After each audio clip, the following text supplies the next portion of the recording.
আজকে একটু ফিশ টিক্কা বানাচ্ছি।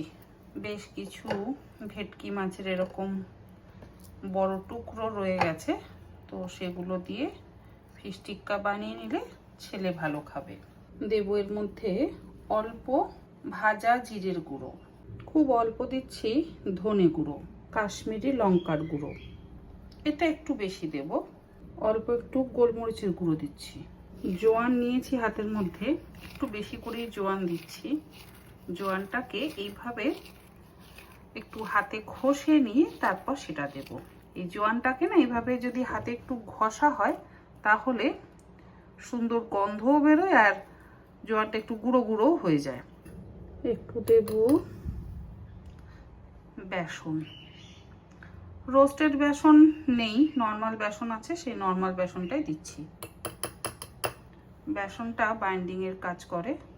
1 টেবিল চামচ বেসন দিলাম, স্বাদ অনুসারে লবণ, কাসুন্দি, 1 চামচ টক দই, আর দেব সর্ষের তেল 1 চামচ।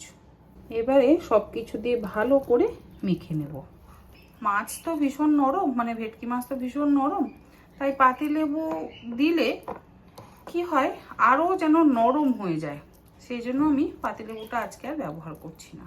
খুব ভালো করে এবারে মেখে নেব। আর হ্যাঁ, এর মধ্যে কোনো রকম আদা রসুন বাটার ব্যবহার করছি না, দরকার নেই। খুব সিম্পল মশলা দিয়েই করব, খেতে ভীষণ ভালো হয়। খুব অল্প সর্ষের তেল দিচ্ছি, অল্প। এমনিতে তো আমরা ম্যারিনেশনের সময় সর্ষের তেল দিয়েছিলাম, তাই আর বেশি সর্ষের তেল দিচ্ছি না।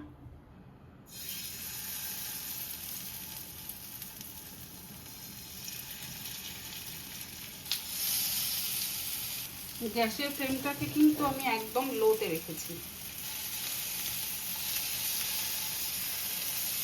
ফিশ টিক্কা কিন্তু অলমোস্ট হয়েই গেছে, খুব কম সময় লাগে। গ্যাসের ফ্লেমটাকে বন্ধ করে দিলাম আর এবারে ঢাকা দিয়ে দেবো। ফ্রাই প্যানটা তো গরম আছে, ওই গরমে গরমে বাকিটা কিন্তু একদম সুন্দর কুক হয়ে যাবে।